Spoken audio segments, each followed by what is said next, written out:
사랑하는 성도 여러분, 오늘 여러분의 가슴에 하나님의 음성을 새기는 시간이 되기를 간절히 바랍니다.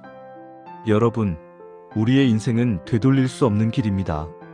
한번 지나간 시간은 영원히 다시 오지 않습니다. 한번 내린 선택은 되돌릴 수 없습니다. 그래서 오늘 이 말씀이 우리 모두의 심장을 뜨겁게 두드리는 것입니다. 전도서 3장 1절을 보면 이렇게 말씀하고 있습니다. 천하의 범사가 기한이 있고 모든 목적이 이룰 때가 있나니 하나님은 모든 일의 때를 정해 놓으셨습니다. 그 때가 바로 기회입니다. 그 기회가 왔을 때 온전히 제대로 미련 없이 정밀하게 행해야 합니다. 대충 해서는 안 됩니다. 어중간하게 해서는 안 됩니다. 나중에 고치면 되겠지 하는 마음으로 해서는 절대 안 됩니다.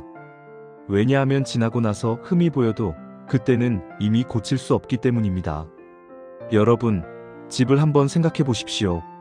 집을 지을 때 기초를 잘못 놓으면 어떻게 됩니까? 벽을 다 세우고 지붕을 다 올린 다음에 기초가 잘못된 것을 발견하면 어떻게 됩니까? 다시 뜯어야 합니다. 그런데 현실에서는 한번 지어놓은 집을 다시 허물고 새로 짓는 것이 얼마나 어렵습니까? 그래서 처음부터 제대로 해야 하는 것입니다. 마태복음 7장 24절에서 27절을 보면 예수님께서 이렇게 말씀하셨습니다. 그러므로 누구든지 나의 이 말을 듣고 행하는 자는 그 집을 반석 위에 지은 지혜로운 사람 같으리니 비가 내리고 창수가 나고 바람이 불어 그 집에 부딪히되 무너지지 아니하나니 이는 주추를 반석 위에 놓은 까닭이요 나의 이 말을 듣고 행하지 아니하는 자는 그 집을 모래 위에 지은 어리석은 사람 같으리니 비가 내리고 창수가 나고 바람이 불어 그 집에 부딪힘에 무너져 그 무너짐이 심하니라. 여러분, 반석 위에 집을 짓는 사람은 처음부터 하나님의 말씀 위에 하나님의 구상 위에 자기 인생을 세우는 사람입니다. 그런 사람은 어떤 풍파가 와도 무너지지 않습니다. 그러나 모래 위에 집을 지은 사람, 자기 생각대로, 자기 뜻대로, 자기 판단대로 인생을 세운 사람은 시련이 올 때 여지없이 무너지고 마는 것입니다. 성도 여러분, 하나님의 구상대로 해야 합니다. 판단과 구상은 하나님께 속한 것입니다.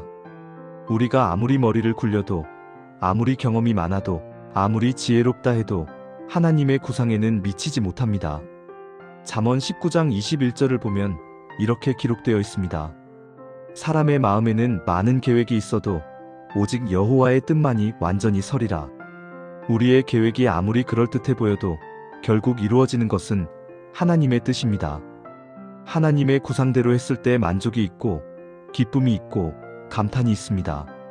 하나님의 구상대로 했을 때 성령과 함께 역사하는 삶을 살게 됩니다.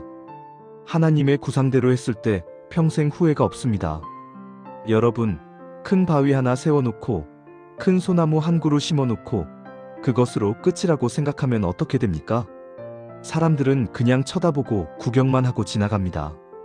그러나 하나님의 구상대로, 하나님의 설계대로 지어놓으면 사람들이 그 안에 들어가 쉬고, 먹고, 잔치하며, 감탄하며 천년이고 만년이고 그 가치가 빛나는 것입니다.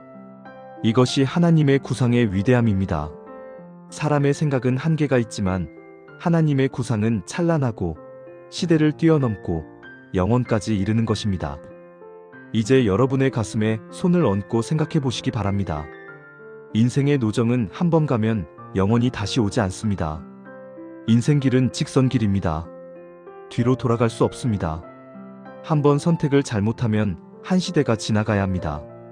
잘못 선택한 것을 안다 해도 당장 나갈 길이 없습니다. 시대가 바뀌어야 비로소 새 길이 열립니다. 그때 또다시 선택을 잘해야 합니다. 이것이 얼마나 무서운 말씀입니까? 여호수아 24장 15절에서 여호수아가 이스라엘 백성에게 이렇게 외쳤습니다. 만일 여호와를 섬기는 것이 너희에게 좋지 않게 보이거든 너희 조상들이 강 저쪽에서 섬기던 신들이든지 혹 너희가 거주하는 땅에 있는 아모리 족속의 신들이든지 너희가 섬길 자를 오늘 택하라. 오직 나와 내 집은 여호와를 섬기겠노라. 여호수아는 분명하게 선택했습니다. 흔들리지 않았습니다. 하나님을 선택한 것입니다. 그리고 그 선택은 그의 일생을 축복의 길로 이끌었습니다. 성도 여러분, 하나님은 사람을 통해 나타나시고 사람을 통해 행하시며 사람을 통해 역사하십니다. 하나님이 보내신 그분을 따라가는 것, 그것이 최고의 선택입니다. 요한복음 6장 29절에서 예수님께서 말씀하셨습니다. 하나님께서 보내신 이를 믿는 것이 하나님의 일이니라. 하나님이 보내신 분을 알아보고 그분을 따르는 것, 이것이 우리가 해야 할 하나님의 일입니다. 이 선택은 단순히 이 땅에서의 몇십 년을 위한 선택이 아닙니다. 육은 일생이지만 영은 영원한 선택입니다.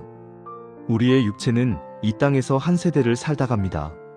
그러나 우리의 영혼은 영원합니다. 그 영혼을 결정짓는 것이 바로 오늘 우리의 선택인 것입니다. 고린도후서 4장 18절을 보면 이렇게 말씀하고 있습니다.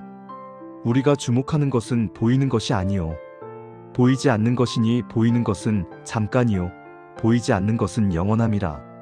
보이는 것에 마음을 빼앗기지 마십시오.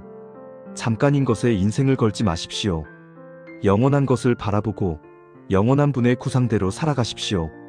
선택을 잘하면 수고를 해도 그 수고가 기쁨이 됩니다. 땀을 흘려도 그 땀이 희락이 됩니다. 힘들어도 보람이 있고 지쳐도 감사가 넘칩니다. 그리고 그 결과 목적을 이루었을 때 육으로는 일생의 이상세계요, 영으로는 영원한 이상세계를 누리게 되는 것입니다. 시편 16편 11절을 보면 다윗이 이렇게 고백합니다. 주께서 생명의 길을 내게 보이시리니 주의 앞에는 충만한 기쁨이 있고 주의 오른쪽에는 영원한 즐거움이 있나이다. 하나님의 길을 따를 때 충만한 기쁨이 있습니다. 하나님의 오른편에 영원한 즐거움이 있습니다. 이것이 하나님의 구상대로 사는 자의 결말입니다. 사랑하는 성도 여러분, 오늘 이 시간 이후로 어떤 선택 앞에 서게 되든 하나님의 구상을 먼저 구하십시오. 내 생각, 내 판단, 내 경험을 내려놓고 하나님의 뜻 앞에 무릎을 꿇으십시오. 하나님의 구상대로 행하면 평생 후회가 없고 영원토록 기쁨과 만족이 넘치는 삶을 살게 될 것입니다. 지금이 바로 그 선택의 때입니다. 이 기회를 놓치지 마십시오. 온전히, 제대로, 미련 없이 정밀하게 하나님의 뜻 안에서 행하시기를 주의 이름으로 축원합니다. 함께 기도하겠습니다. 사랑의 하나님 아버지, 오늘 이 귀한 말씀 앞에 우리의 마음을 활짝 열어주시니 감사합니다. 주님, 우리의 인생이 한 번뿐인 길임을 깨닫게 하시니 두렵기도 하고 감사하기도 합니다. 하나님, 우리가 제때 주어진 기회를 놓치지 않게 하여 주시옵소서. 대충하지 않게 하시고 미련이 남지 않도록 온전히 행하게 하여 주시옵소서. 우리의 판단과 계획을 내려놓고 오직 하나님의 구상 앞에 겸손히 순종하는 자녀들이 되게 하여 주시옵소서.